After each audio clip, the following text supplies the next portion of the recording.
Saying how you feel out loud is terrifying, but that's what Hinge's new free audiobook, No Ordinary Love, is all about. It's a collection of real love stories about 5 couples that met on Hinge. The stories are written and read by Tembi Dintonhurst, Nicola Dinan, Curtis Garner, Raven Smith, and Ruthie Thorpe. I, Hunter Harris, wrote and read the foreword. The audiobook's out now. Give it a listen. This episode is brought to you by State Farm. Listening to this podcast instead of doom scrolling? Smart move. Another smart move? Getting help from one of State Farm's 19,000 local agents when you choose to bundle home and auto.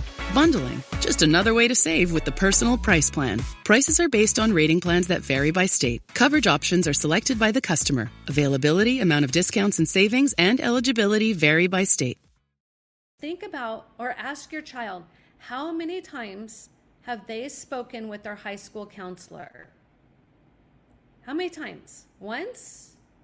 Once in 1 year? Once in 4 years? If they're a good student, the chances are they may never have talked to their academic advisor because they're doing great. And the academic advisor is dealing with truancy and emotional stress and all of the hard stuff.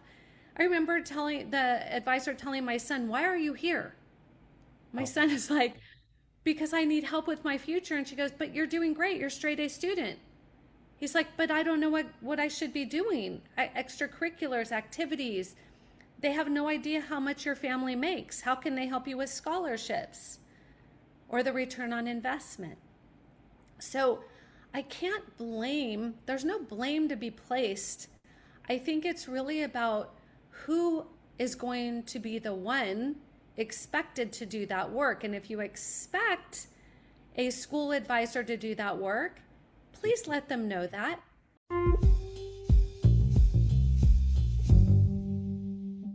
Welcome back to the Ivory Tower Boiler Room. It's Andrew. I am so excited to let you all know that we are now in the top 40 best liberal arts podcasts list that got sent to me, and we're number 3. So thank you all for listening to the podcast. And I just really appreciate that you keep spreading the word. So please make sure you follow us on social media. Instagram is Ivory Tower Boiler Room, TikTok, Dr.Andrew Rimby, and please review us on Apple, Spotify. It really, all of it helps. So I hope you just enjoy this episode. And as always, remember, there is an ad-free version on our Patreon. I want to date with rules, Carty says. Rules? Rucker asks. This is the love story of real Hinge couple Carty and Rucker. Written and read by me, Nicola Dinan. Listen to the free audiobook now. This episode is brought to you by State Farm. Listening to this podcast instead of doom scrolling? Smart move. Another smart move? Getting help from one of State Farm's 19,000 local agents when you choose to bundle home and auto. Bundling, just another way to save with the Personal Price Plan. Prices are based on rating plans that vary by state. Coverage options are selected by the customer. Availability, amount of discounts and savings, and eligibility vary by state.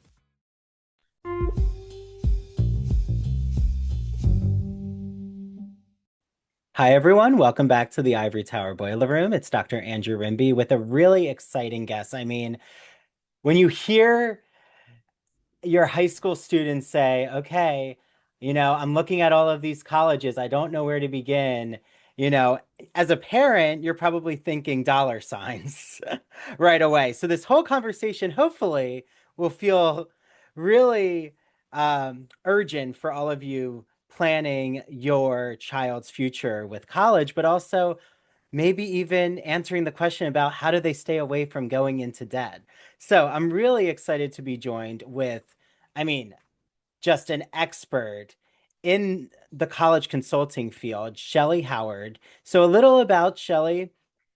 She's a former academic advisor at a top university. She specializes in admission strategy, financial aid, scholarships. She's a passionate advocate for students and their futures. She hosts the podcast, Parents, Is Your Teen College Ready?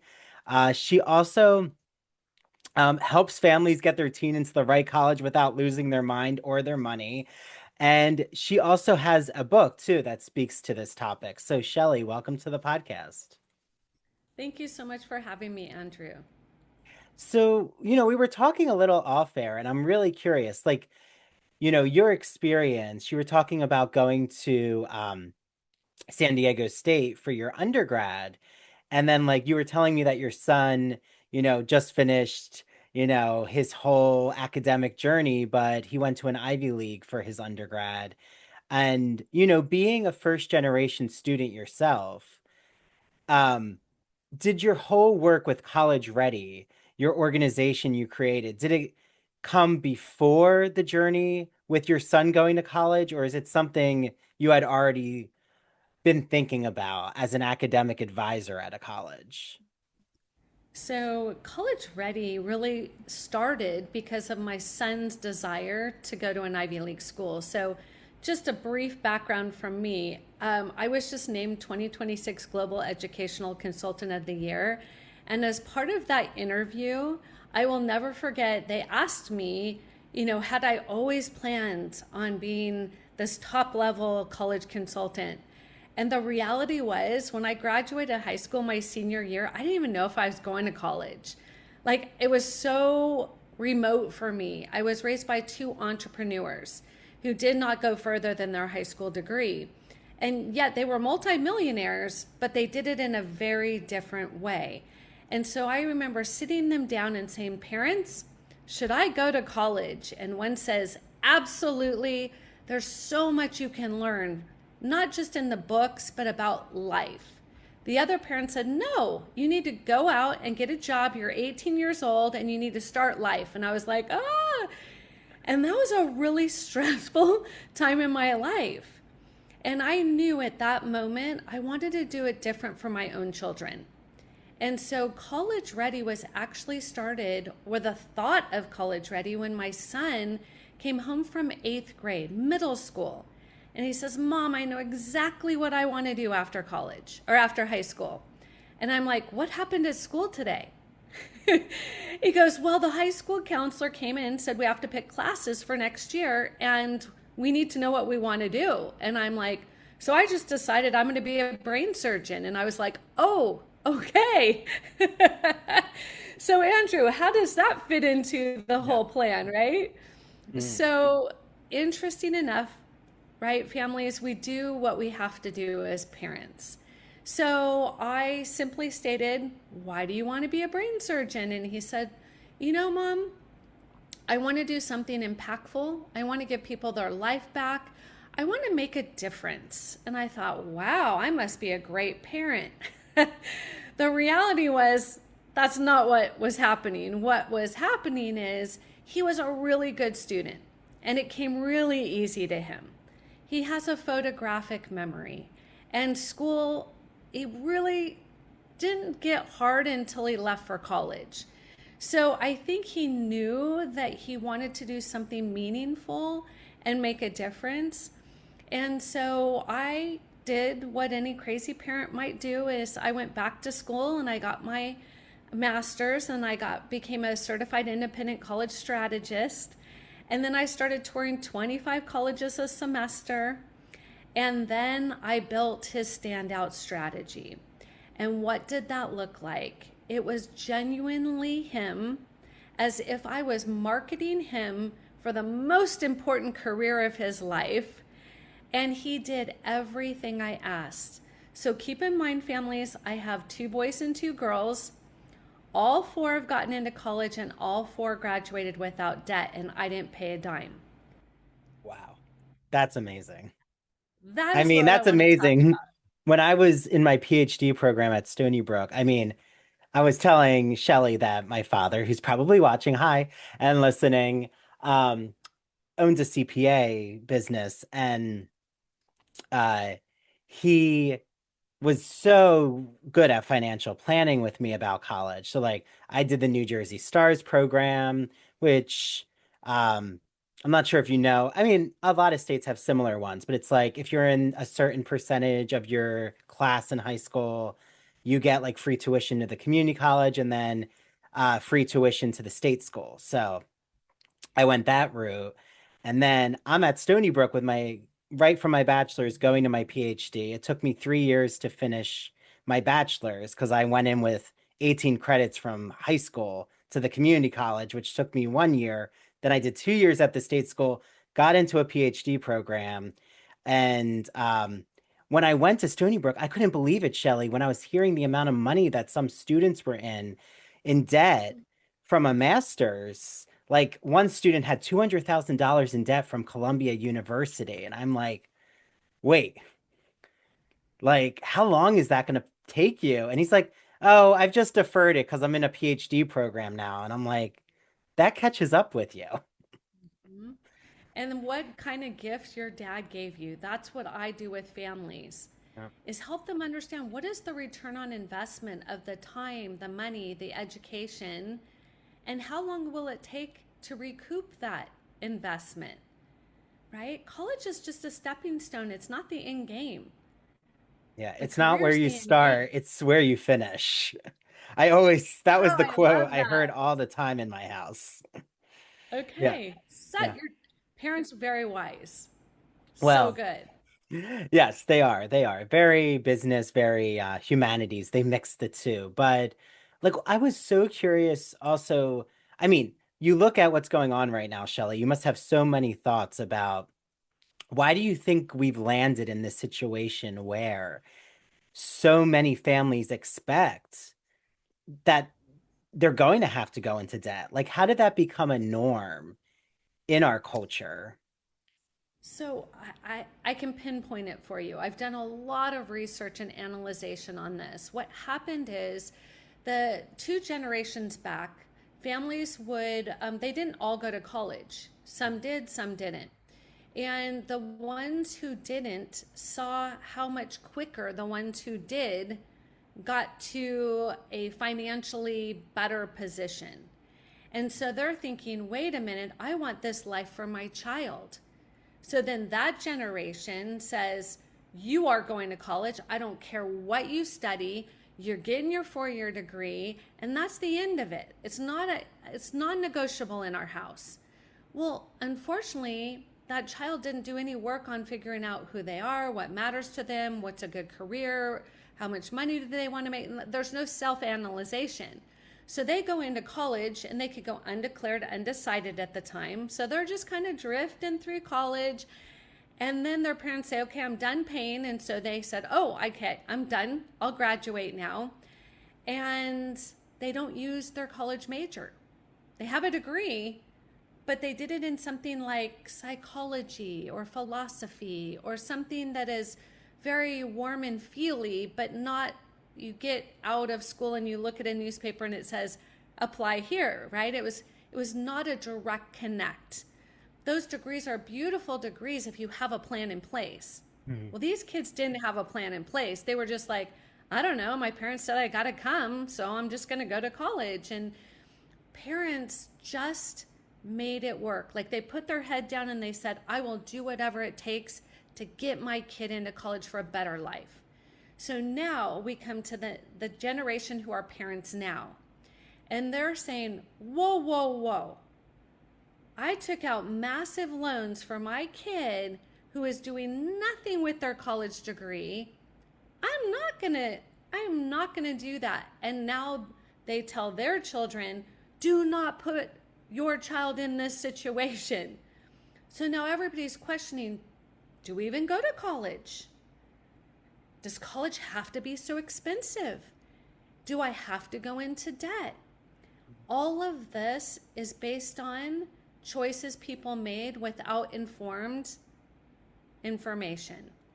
And that has been the tragedy of why there's college debt. That comes down to parents and or students who did something without thinking about the repercussions. Right? You have to sign your name to a college loan. It's not like it just happens to you. And so that was part of the process. It became a mandatory, we'll figure it out mentality. And now they're a little upset because they're still paying off their own college loans. And they're like, well, I don't want to do what my parents did to me, so we're not doing that. And that is what happened to me. Because I'm like, my dad told me, yes, go to college, but only go to a college that you can graduate without debt. That was so important. And that is how I ended up as my undergrad at San Diego State, because it was a whopping $3,000 a semester, right? I worked in a little retail store down in San Diego, and I worked my way through it because it was doable that way. Well, there are 10 colleges you can still do that. Completely, you work, you pay, you graduate without debt. They're in my first best-selling book. I want you to know there are 10 colleges you can graduate without debt, and you don't have to pay a thing. You have to work. Okay, so that's number one. Number two, you need to figure out who you are, what matters to you, and what you want to do about it before you ever go to college. Or you're going to end up in that same cycle of graduating, not knowing what you want to do. Now you have a degree, you have a loan, and you have no way to pay it off. Right? Yeah. That's the problem. Yeah. And the first week when I teach, usually they're freshmen mostly, but depends. I'll always, in my writing or world literature classes, intro to literature classes, I'll do a essay prompt with them, Shellee, and I'll say, why are you here in college? And I use that as like an opening. And for the, like, it's so interesting how many of them, for the first time, it's the first reflective moment where they're actually thinking about that. And I'm like, well, if they're juniors or seniors, I have them think about their major. And it is really interesting to see, I say, well, are you here because you're passionate about this subject? Like, are you here because it feels like peer pressure? And I have to say, probably half of the class have said that it feels like like their family, basically, this was their only option.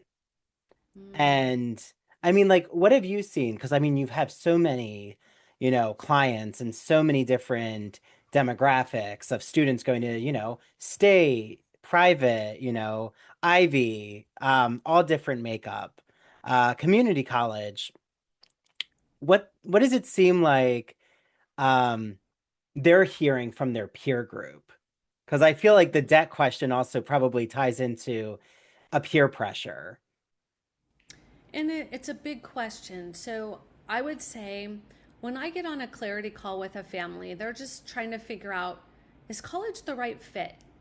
Are they going to go trade school? Are they going to be an influencer, an entrepreneur? What is it going to be? Are they going to take a gap year? What does that look like? The first thing I ask them is, why do you want to go to college? And so I ask that straight out of the gate. And if they look at their parents, I know exactly why they're going to college, because it is a unstated fact that they're here because that is what their parent expects. That's not a bad thing. The parent is wise, but if the student doesn't own it, it's another thing they're being made to do, and they're only going to put in as minimal effort as possible.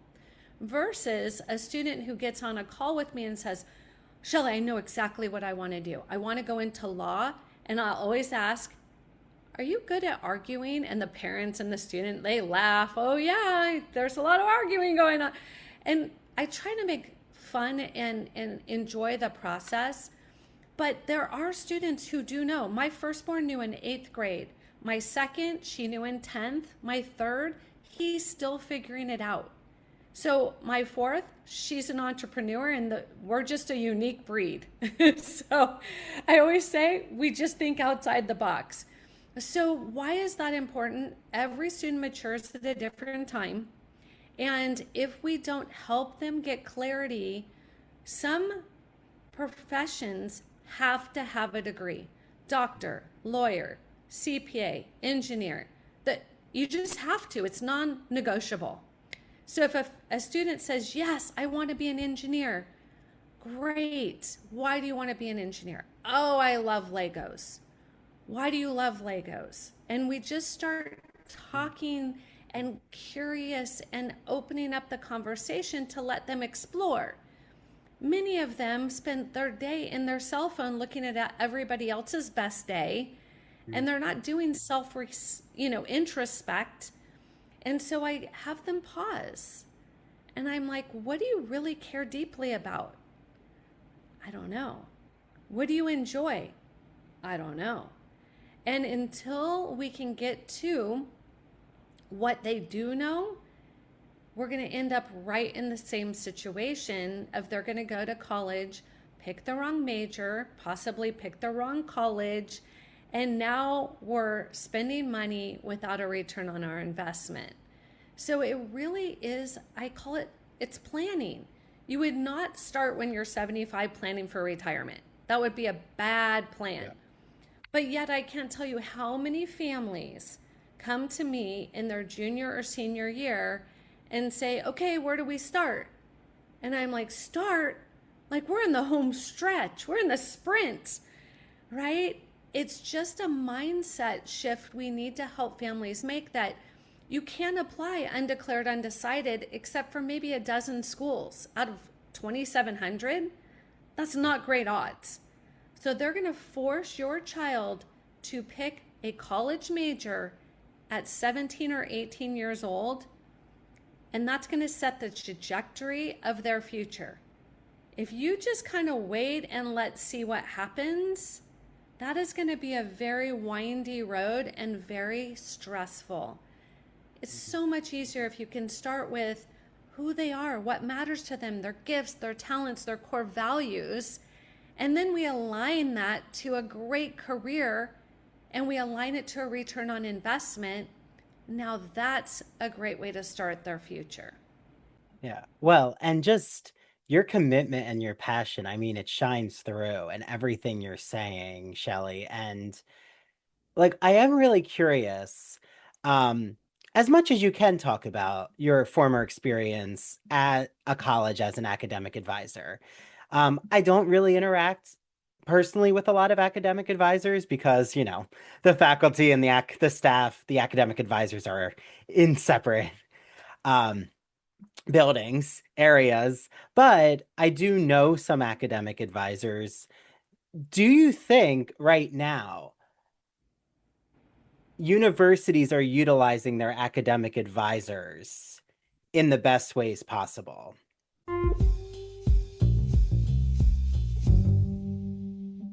Looking for summer reads? The Gay and Lesbian Review, a bi-monthly magazine that features arts and culture conversations about the LGBT community, has you covered.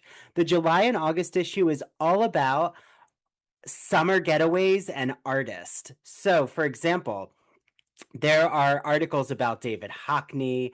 There's an article about the sculpture in Central Park that some of you, if you've seen Angels in America, definitely recognize, by Emma Stebbins. So I can't wait for you all to get your hands on this issue. As always, there are TV reviews, film reviews, book reviews, theater reviews. So if you just don't know where to begin with LGBTQ literature, this is a great magazine to inspire you to add more books to your to-be-read pile. I love the Gay and Lesbian Review, and I'm so happy because I have a promo code for you. Go to glreview.org and get the print subscription or the digital subscription and put in ITBR choice for a free issue of the magazine. I just want to give you the space to process it, Michael said. Elena paused. I don't think I want to see anybody else. This is the love story of real Hinge couple Elena and Michael, written and read by me, Raven Smith. Listen to the free audiobook now. This episode is brought to you by State Farm. Listening to this podcast instead of doom scrolling? Smart move. Another smart move? Getting help from one of State Farm's 19,000 local agents when you choose to bundle home and auto. Bundling, just another way to save with the Personal Price Plan. Prices are based on rating plans that vary by state. Coverage options are selected by the customer. Availability, amount of discounts and savings, and eligibility vary by state.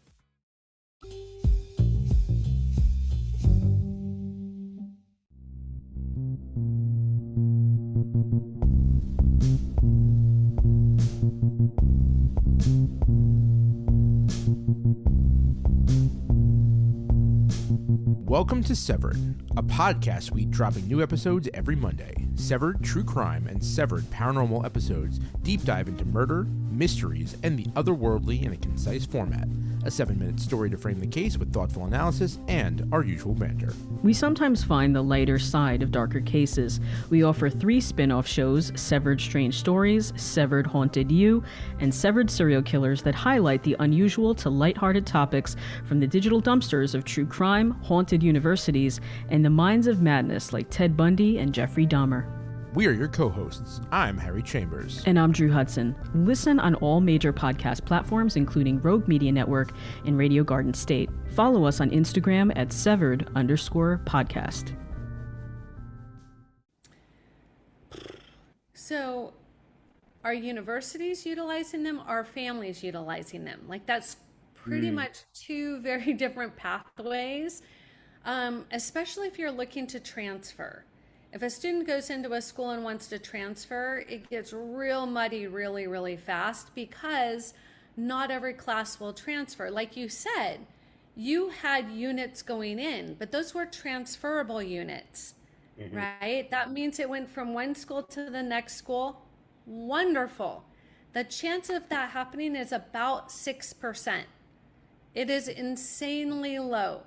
So you had a good experience. Most students that I talk to, they're taking a bunch of classes because they don't know what they want to do, and they're just randomly selecting, and then they go to transfer and find out none of those are coming with you because those were pretty darn random. And all of that time and money was wasted.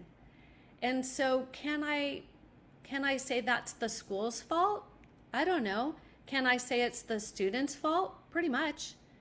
Yeah, because if they didn't talk to the right person and get that in writing, in which that person told them with their name and their date and hold somebody accountable, they're only as good as that one person in that one moment.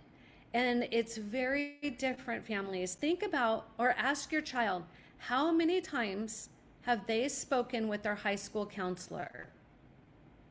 How many times? Once? Once in 1 year? Once in 4 years? If they're a good student, the chances are they may never have talked to their academic advisor because they're doing great. And the academic advisor is dealing with truancy and emotional stress and all of the hard stuff.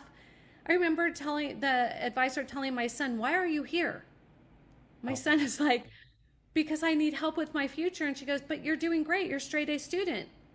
He's like, "But I don't know what I should be doing. Extracurriculars, activities. They have no idea how much your family makes. How can they help you with scholarships or the return on investment?" So I can't blame. There's no blame to be placed. I think it's really about who is going to be the one expected to do that work. And if you expect a school advisor to do that work, please let them know that. Oh, yeah. Be transparent about that. Totally. Because they may tell you, "I'm sorry, that's not part of what we do." And now you're going to have the reality in front of you versus, during COVID, a lot of important things happen. I don't wish it to ever come back. But what the best part of COVID, when all the students came home, parents realized what was happening at school or not happening at school. And my business blew up during that time because families got a reality check of what they thought the school was doing and what the school was really doing. And it wasn't spending monthly, weekly discussions in how to prepare their child for their future. There was no financial literacy discussion. There was nothing to help them figure out their core values. And so parents got really wise and they're like, if they're not doing it and I don't have time to do it, I better figure this out because my 17-year-old's not going to do it. So hopefully that answers your question, but I really think it comes down to how you address the plan. Well, were there moments when, now you're, have such an incredible entrepreneurial voice. with College Ready.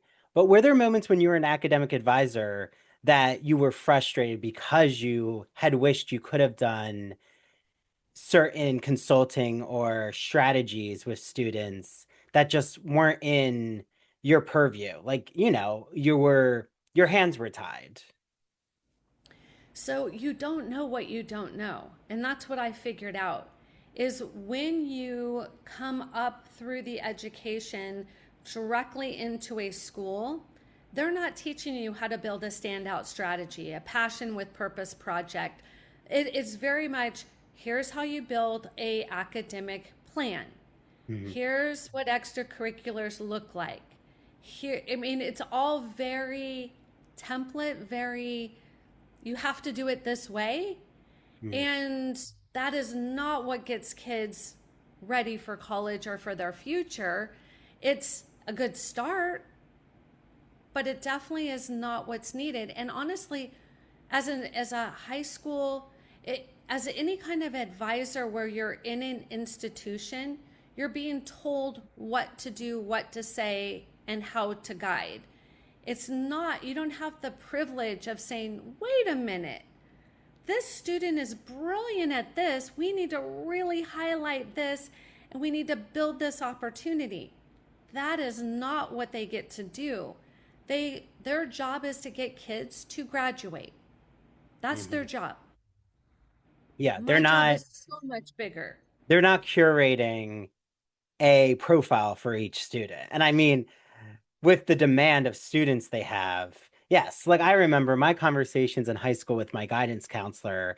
It was like, do you want to do this honors class or do you want to do the AP class? Like it was, and it was also, yeah, at a certain point there was the, well, where are you applying? But um, just trusting me with that process. And, I think though, like, what is it like or are you noticing any trends? Because I was really curious. I'm sure, Shellee, you've seen because of the economy or, wanting to not be in debt. Have you seen like a growth with, state universities, which I know have become really competitive, especially you being in California? I know that the state school system is really tough, especially for residents. Um, but, are they going to certain colleges? Are some colleges now offering more financial aid opportunities that viewers or listeners would be surprised about? That would think, wait, I didn't know that a college would offer that kind of money because maybe they're private and you don't think of private schools offering money.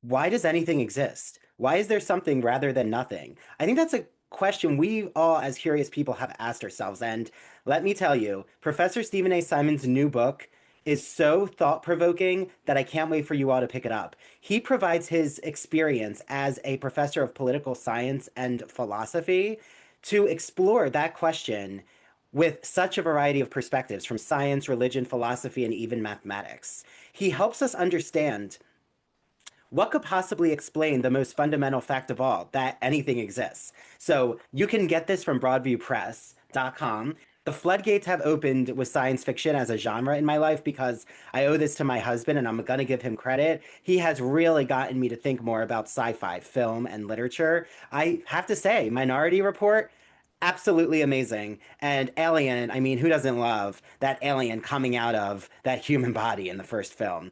So Professor Jason Haslam's new anthology provides a lot of exploration with all different short fiction, so many sci-fi authors, over 200 years, including sci-fi that explores indigenous futurism, feminist science fiction, Afrofuturism. Again, you can get this on broadviewpress.com. And last but not least, my upcoming episode with Professor Matthew James Vachinsky explores his book, which is Original Inquiry, A Guide to Research for Undergraduates, a great toolkit for all faculty out there who are just trying to find a book that helps their students understand how to collect research sources and then, right, the hardest part, build and organize their essay with all of these sources and to make a cohesive argument. I can't recommend Original Inquiry highly enough. So again, all three books can be found on broadviewpress.com. Use the promo code Ivory Tower for 20% off.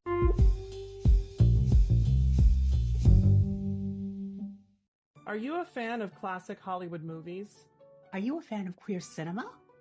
Then do we have the podcast for you. Hello, everyone. I'm Christian Garcia. And I'm Luke Del Mar. And we are your hosts of That Old Gay Classic Cinema, where we take a look at some of the greatest films of all time and analyze them through a queer theoretical lens. Let's be honest. LGBTQIA+ people have been a part of Hollywood since its inception, and this podcast celebrates those artists and entertainers of yesteryear while also taking a closer look at the queer-coded characters and stories in classic Hollywood films long before queer representation entered the mainstream. So follow us down the road of classic cinema as we give you a guide to some of the films that touched our hearts, brains, and even gave us courage to be ourselves. You can listen to That Old Gay Classic Cinema wherever you get your podcasts, and be sure to follow us on Instagram, YouTube, and TikTok. All right, listeners, we're ready for our close-up.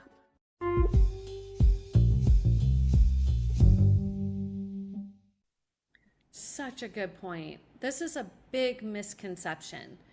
The number one misconception is we make too much money to get scholarships. That is baloney. That is complete, does not work that way. There's 4 buckets of money. The need-based bucket is 1 bucket. There's still 3 buckets of money. But to your point, the trend that we're seeing right now is people are questioning, should my child get a degree? And if they want to be this profession, do they need to go to this expensive school? They are looking at it from an economic point of view, or at least the people I'm talking to are. And then the other piece is AI, right? People are now going, whoa, whoa, whoa, that computer science degree that I've been working so hard for, there's no job when I get out as an entry-level computer science job. What? That is not what's been part of my plan. And so I'm now helping families get really clear about what AI is going after first.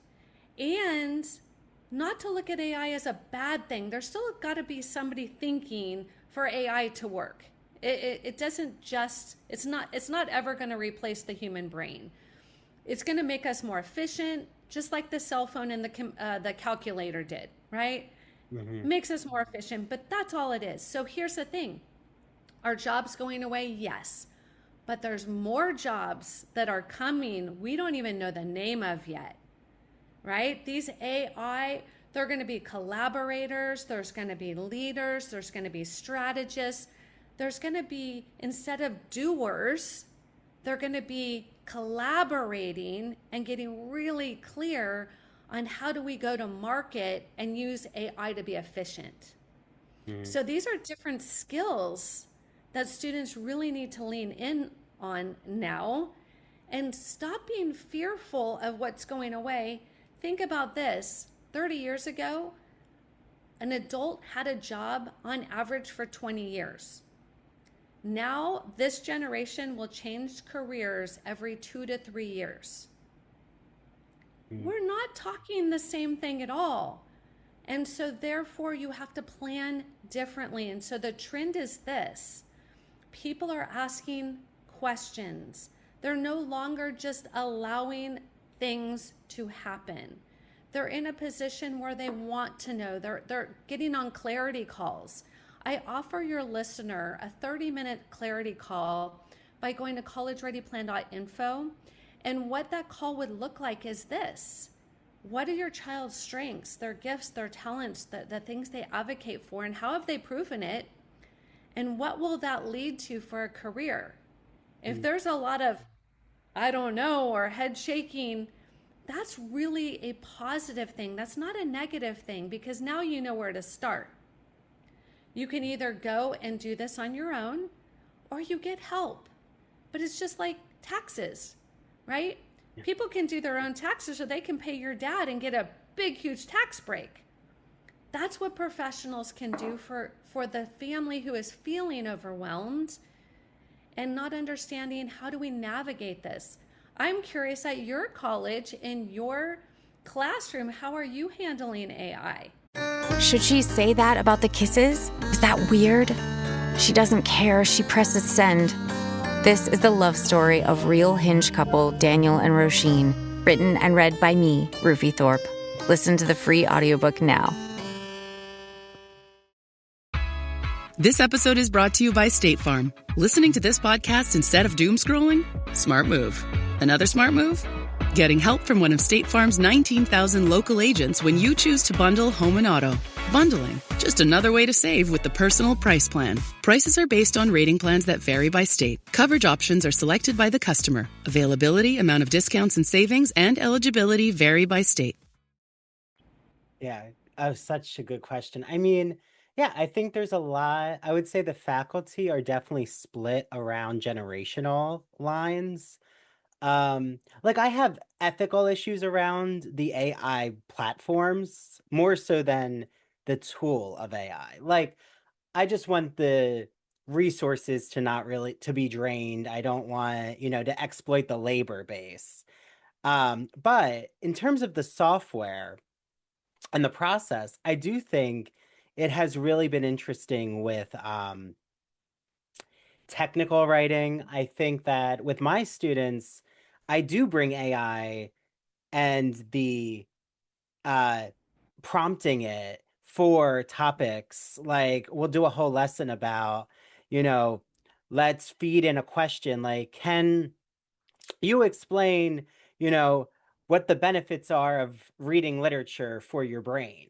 And we'll like analyze it and see, well, let's proofread it. We have to, like you said, you can't just trust what it gives you, copy paste it. Because definitely I know students who do that because I can tell. The font is off, everything is, there's key formatting that happens with AI. But I do think, like, in terms of it being a tool, like you said, like a calculator, a cell phone, there's a literacy involved. And I think that as a society right now, um, we need more digital literacy, social media literacy, I think is a big one. I don't think there's enough experts or enough integrating of that in the school system, which is why I think we have so many students that are anxious, that are addicted, that don't know how to stop. Like it's consuming, the algorithm wants you to be addicted. That's what these corporations, they benefit from, just like gambling. And, some minds will just want to keep scrolling. So I think that, like, to answer your question, Shellee, it's about, I bring it into the classroom for students to critically think about what it's doing, and then to also think about, well, what is it not doing? It isn't giving you your human expressive voice.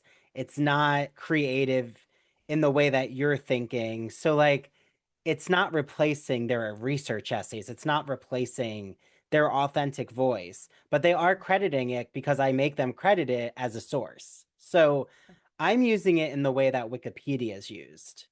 But yes, there are definitely faculty, though, who have dedicated their whole grading to police AI. And I just think I can't focus on trying to like investigate every student. Like, in my opinion, if I can tell they haven't put any effort into their writing and they're not proofreading, well, it's like any other student. You're missing requirements. Like, that's not an A paper. And like that was never going to be an A paper. Like to me, that's not an AI issue. Yeah. Right. Exactly. And I think that's the point, right? People are coming to me and going, how is AI changing things at the universities? I want to go to a school that is very AI focused and sees the trend. And I said, that's outstanding. But it really comes down to how you're using AI.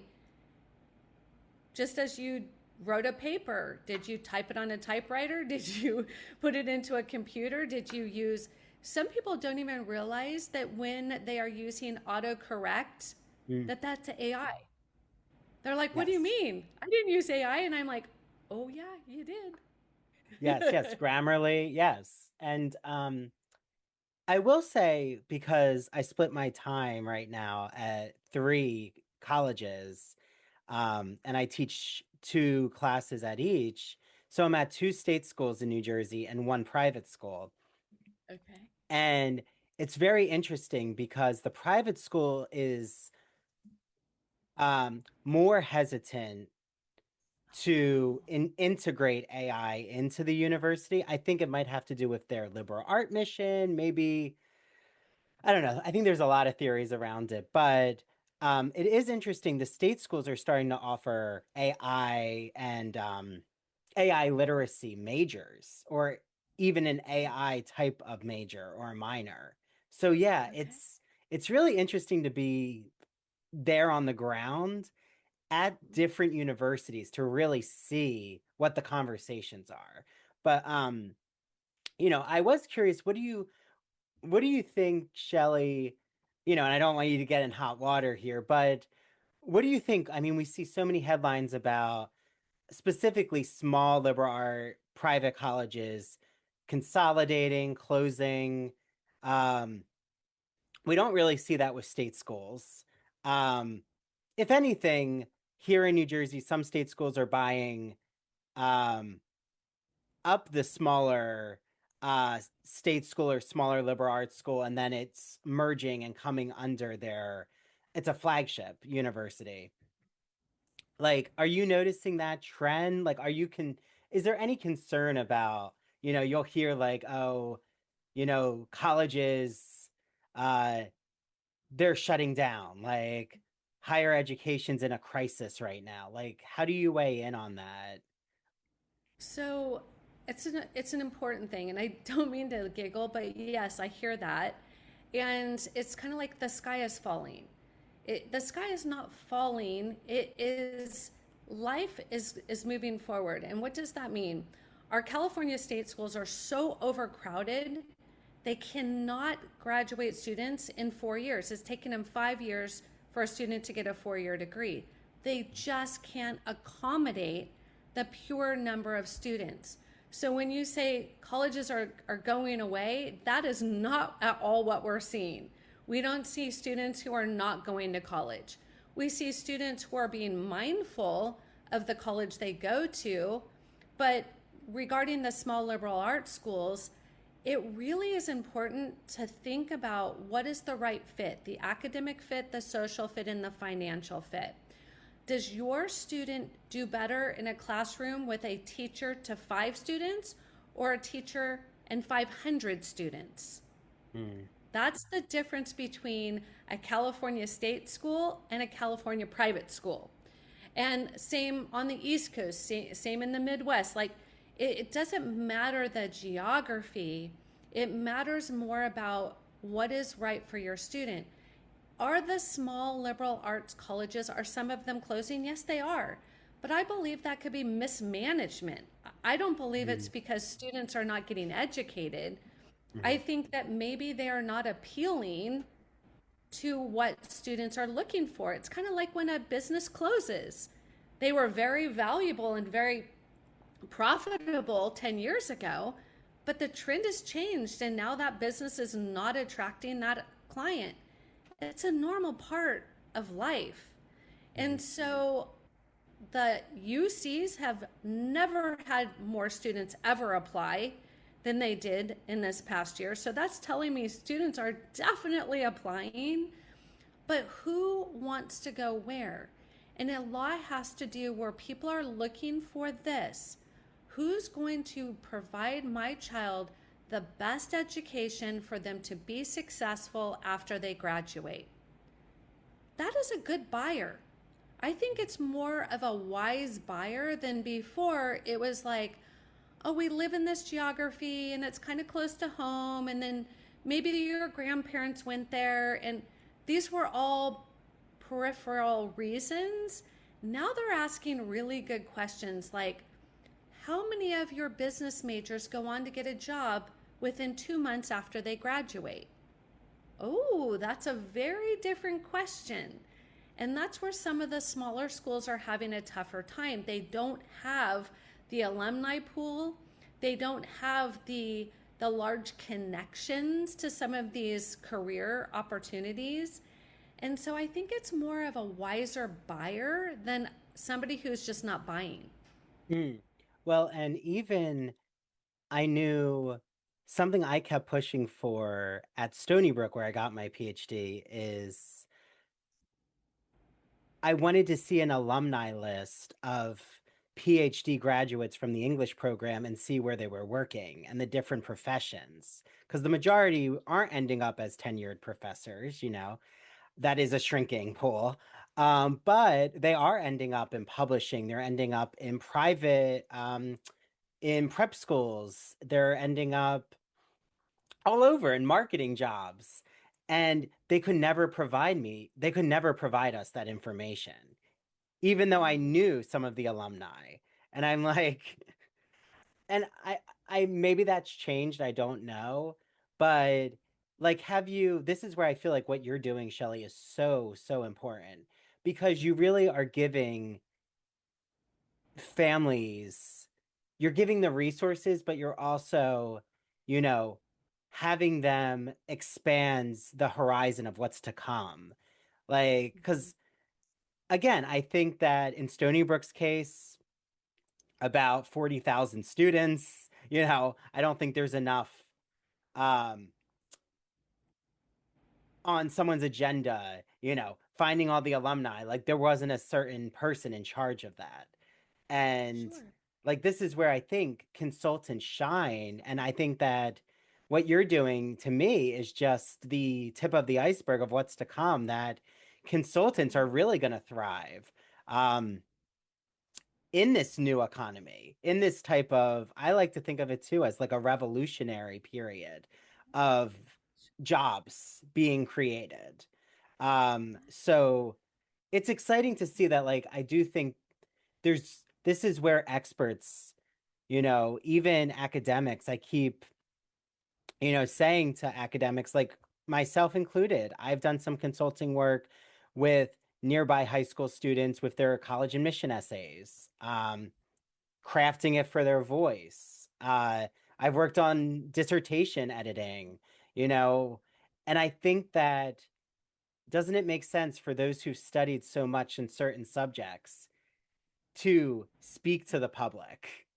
Because for the longest time, I feel like there was a divide between what the experts were doing at the college compared to what was happening with the public. And I'm not sure if you've even seen like more synchronicity happening. I just think people got really, really frustrated when they graduated from college. They didn't have a job and now they had debt. And I think that generation is going, whoa, whoa, whoa. We're not doing that for our kids. And so I think that's what it comes from. It's a mentality shift of a different buyer is now buying. And they're saying, I don't want this for my child. I want a better situation. And that's why they're getting wise. It's the same thing when you first do your first taxes, you go to TurboTax or whatever until it gets complex. And then you're like, well, that worked great. And now you're like, whoa, whoa, whoa, we have a rental property. TurboTax is like going to blow their mind. We need some help here. And so it just is the more complex, the complexity of how to get in and the competitiveness and the cost. I believe that wisdom, I tell families, in the last 18 years, my students have earned $80 million in scholarships. Wow. That is better than any stock market, any lottery, but it takes a plan. You can't just hope that a scholarship is going to fly into your inbox. It has to be something that is planned for. And I think that's the shift, is people are understanding, I can't do this on my own. I know when I applied to college, which was a long time ago, I typed 2 applications on a typewriter using whiteout. I put it in an envelope, put a stamp on it, and hoped it got there. Right? I mean, whoa, where have we come from? And then you would wait and hopefully the mail caught up and you actually got the acceptance in your mailbox. You would run to the mailbox. Nowadays, it's so fast and it's so efficient, but it's so overwhelming.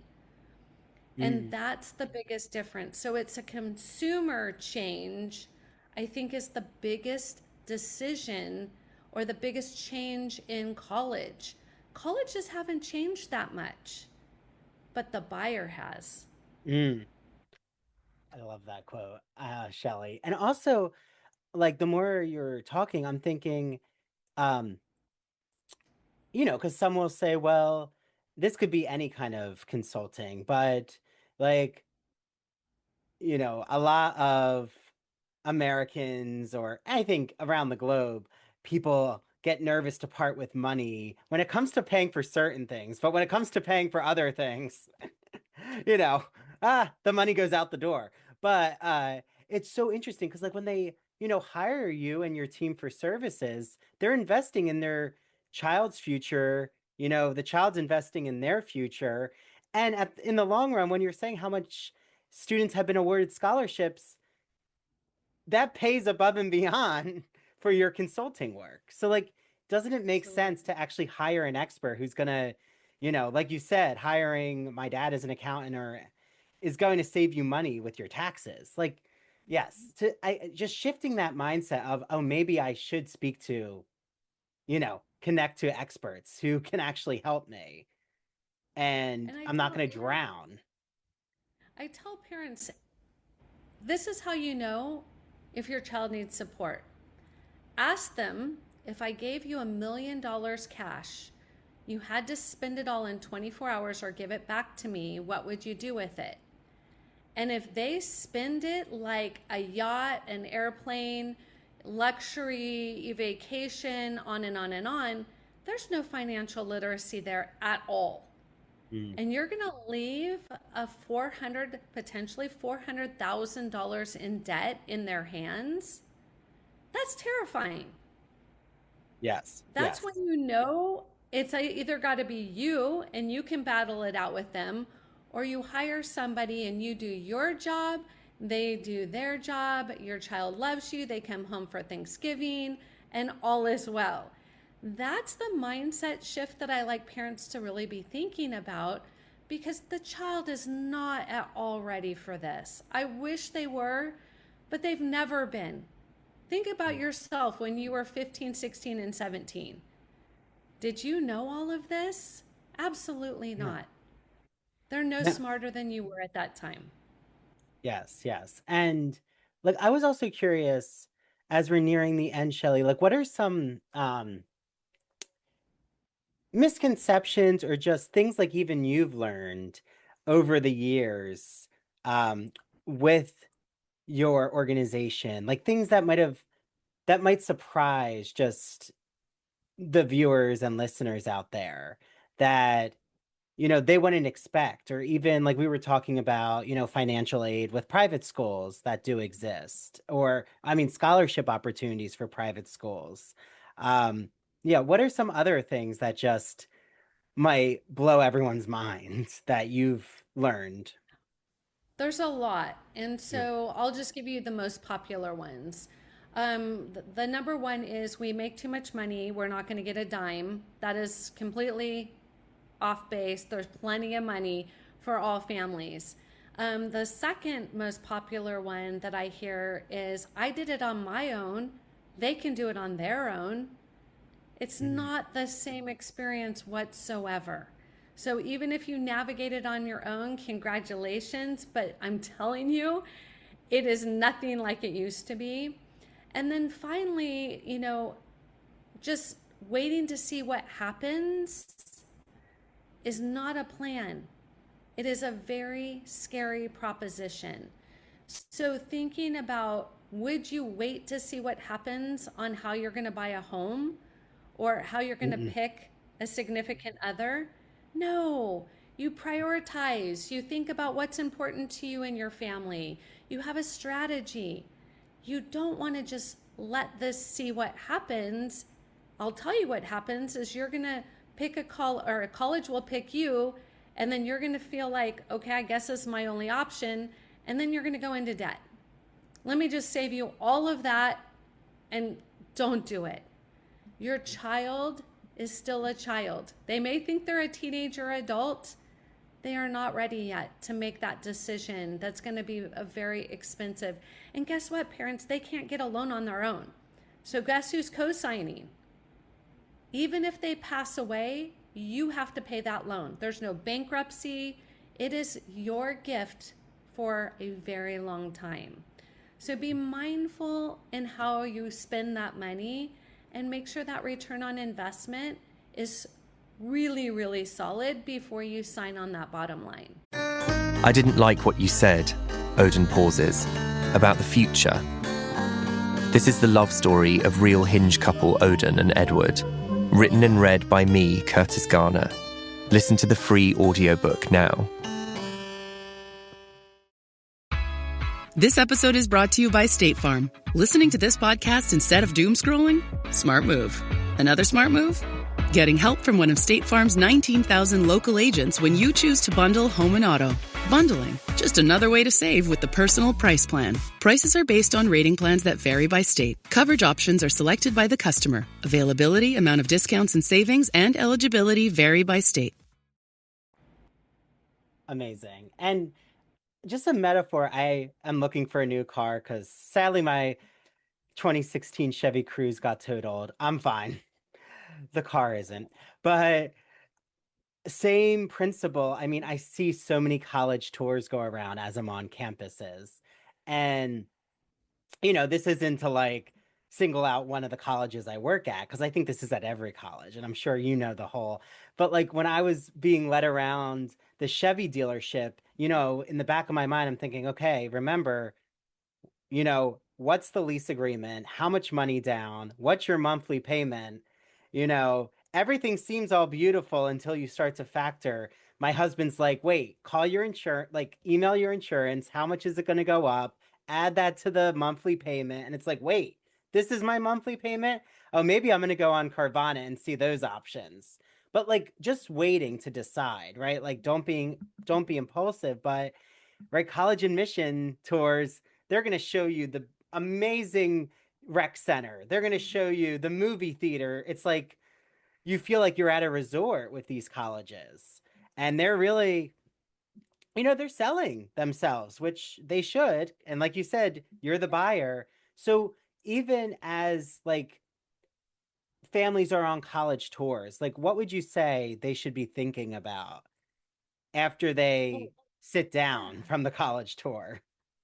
So first thing first is before you go on a college tour, think about the 3 things you really want to learn. Why are you there?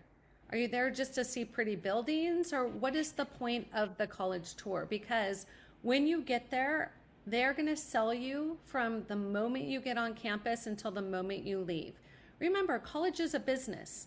Mm-hmm. Without students, there is no professors and there is no business. So their job is to tell you how amazing their school is. So now your job is to, just like you did at the car dealership, I want to know how many students graduate in 4 years, how many take 6, how many students transfer out of this school into another school, how many students start and finish with their first major, how many students have a career waiting for them the day they graduate. Like, let's get real. What are you buying and what is it worth to you? And if you just for 1 minute think about it like a business and not like a badge of honor or something that a lot of students go to college to go on vacation. Yeah. Seriously, they pick a school based on where it's located. Yeah. Or so don't think you're Elle Woods going to UCLA and just laying at the pool, because that's not the reality. And that's the challenge, right? Is when you leave it up to your student, they may be, my daughter, I'll never forget, Mom, please don't make me go to Harvard. And I said, why would I do that? And she said, well, Ryan's there. And I said, well, I'm not going to make you. I said, where do you want to go? And she says, University of Alabama. I'm like, what is wrong with California? She goes, duh, Mom, the football. And I'm like, oh, so we're going to play football. And she goes, I'm not going to play football. I'm going to watch the football game. So it was all in her mind, the whole D1 experience, the sorority life, the big Southern experience. And then I started thinking, wait a minute, this is where most students start. She never talked about her major or how long it was going to take her to get in and out. She wanted to buy some sweatshirt that said Roll Tide. So these are the things that I want families to be mindful of that really are impactful when you go to make that final decision. Yeah, and you're right though, like on social media, these narratives in pop culture, these films, like, you know, it's so glamorized, like it's a glamorous experience and aesthetic. It's so interesting, like your daughter's headspace around that, I think really, like you said, shows you this is like, um, this could also lead if you just listen to your child could lead you into debt if you're not careful. If you just let them go on, this journey that, they want the experience they're saying from the media instead of necessarily, well, what is the major you really want to pursue and which college is going to give you the best opportunity and is going to check the boxes for us. Yeah. This is why they all need to reach out to you, Shellee, and College Ready. Well, Shellee, this has been a fabulous conversation. I could talk to you forever. So how can everyone, find you, find College Ready, and get connected? So, as I mentioned earlier, I offer your listeners a 30-minute clarity call where I get on the call and help them get clarity about what are they worried about? What are their questions? What are their concerns? And all you have to do is go to collegereadyplan.info, INFO. If you are just looking to do it yourself and want some updated free resources, go to my website, collegereadyplan.com.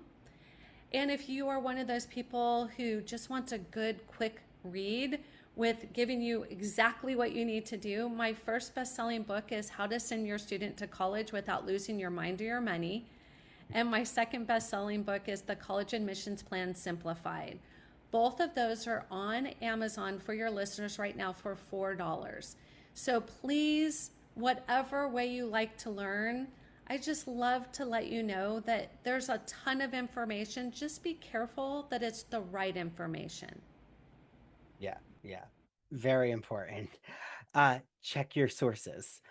Always. Well, Shellee, thank you so much. This was just, I feel like I'm going to have all my students listen to this episode because they need to, also if they have siblings too, who are going into college,